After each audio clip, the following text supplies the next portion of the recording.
अस्सलाम वालेकुम व्यूअर्स। सबसे पहले तो मुबारकबाद देनी है आपको, शुक्रिया अदा करना है इस बात का कि पाकिस्तान के जो नामवर कानूनदान और दानिश्वर और शायर और बहुत खूबसूरत किताब है उनकी इंडस सागा, ब्रिलियंट मैन, और मेरे बड़े भाइयों की तरह हैं एतजाज़ अहसन साहब। तो इब्न सहरा ने उनका इंटरव्यू किया तो वो 50,000 से ज़ायद माशाल्लाह व्यूज़। तो मुझे ये इसलिए ये बात बहुत अच्छी लगी कि जिस तरह के प्रोग्राम अमूमन हमारे यहाँ शौक़ से देखे जाते हैं, उसमें कॉमेडी होती है, कोई म्यूज़िक श्यूज़िक, कोई इस तरह की चीज़ें होती हैं, ड्रामास देखे जाते हैं। तो इसका मतलब है कि माशाल्लाह हमारे जो व्यूअर्स हैं उनका जो टेस्ट है वो बहुत इम्प्रूव्ड और बेहतरीन, उनका ज़ौक़ जो है और उनकी पसंद जो है वो बहुत काबिल कदर और बहुत आला है। मैं एंटरटेनमेंट वगैरह के मैं डेफिनेटली ख़िलाफ़ नहीं हूँ। मैं पुराने ज़माने का म्यूज़िक बड़े शौक़ से सुनता हूँ, पुरानी मूवीज़ बड़े शौक़ से देखता हूँ, और कॉमेडी भी अगर हो कभी, लेकिन उन पे फोकस का चला जाना कोई अच्छी अलामत नहीं है कि आपकी प्रायोरिटी नंबर 1 सिर्फ हंसी मजाक हो जाए। तो एतजाज़ साहब जैसे बंदे के साथ एक इंटरव्यू को देखना और इतना पसंद करना, इसके लिए हमारे व्यूअर्स बहुत ही मुबारकबाद के मुस्तहिक है। अर्शिया साकिब हैं कराची से। ये हमारी बेटी बड़े दुख से एक सवाल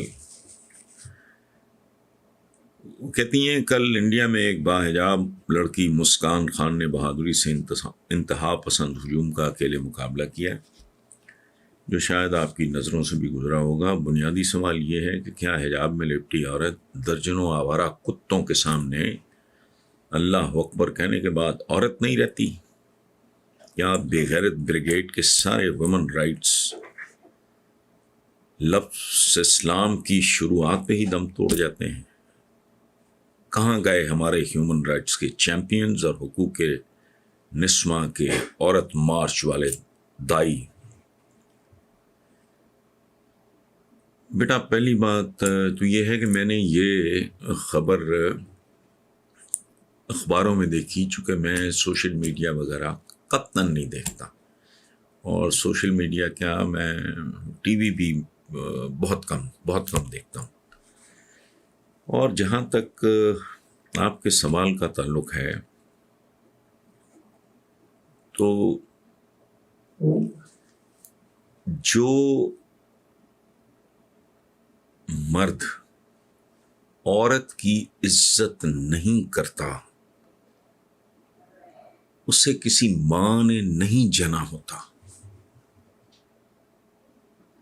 और उसकी रगों में खून भी नापाक होता है। बाकी रह गया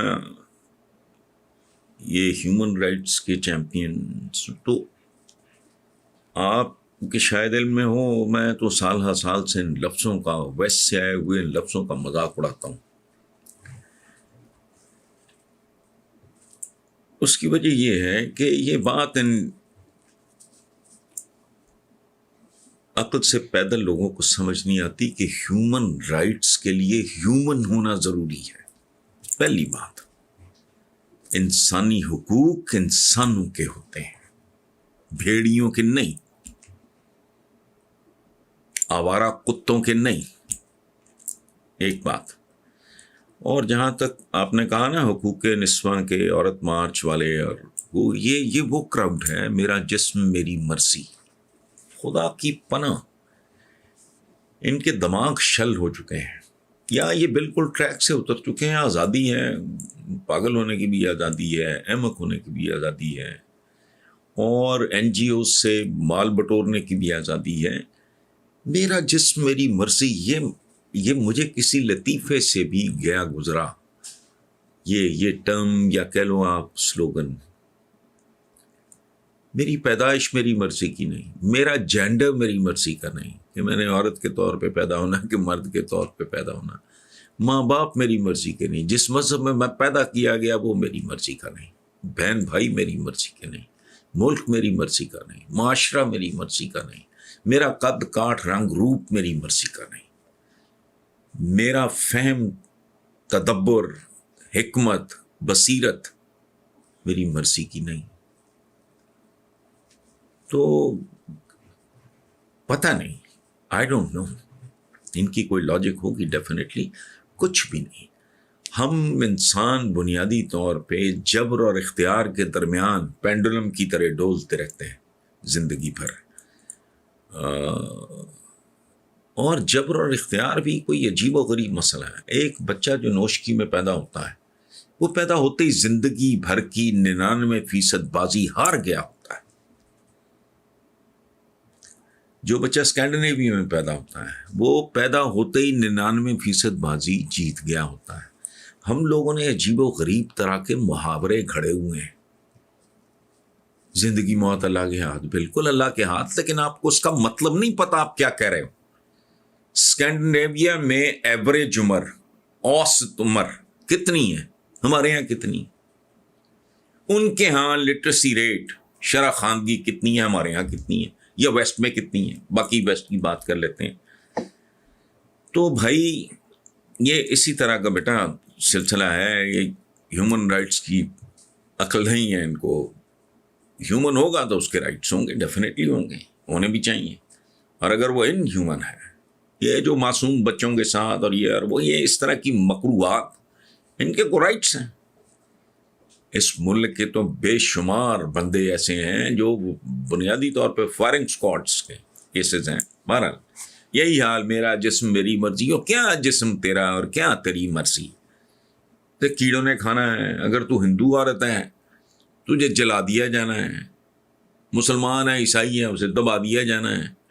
अगर वो कोई वो लोग हैं जो हमारे टावर ऑफ साइलेंस पे मुर्दों को रख देते हैं तो परिंदों को खिला दिया जाना है। तुम्हारा जिस्म तुम्हारी मर्जी। पता नहीं इसके लिए किस तरह की अक्ल की ज़रूरत है। इस मुल्क के तो बेशुमार बंदे ऐसे हैं जो बुनियादी तौर पे फायरिंग स्क्वाड्स के केसेस हैं। बहरहाल यही हाल, मेरा जिस्म मेरी मर्जी हो, क्या जिस्म तेरा और क्या तेरी मर्जी। तो कीड़ों ने खाना है। अगर तू हिंदू औरत है तुझे जला दिया जाना है, मुसलमान है ईसाई है उसे दबा दिया जाना है। अगर वो कोई वो लोग हैं जो हमारे टावर ऑफ साइलेंस पे मुर्दों को रख देते हैं तो परिंदों को खिला दिया जाना है। तुम्हारा जिस्म तुम्हारी मर्जी। पता नहीं इसके लिए किस तरह की अक्ल की ज़रूरत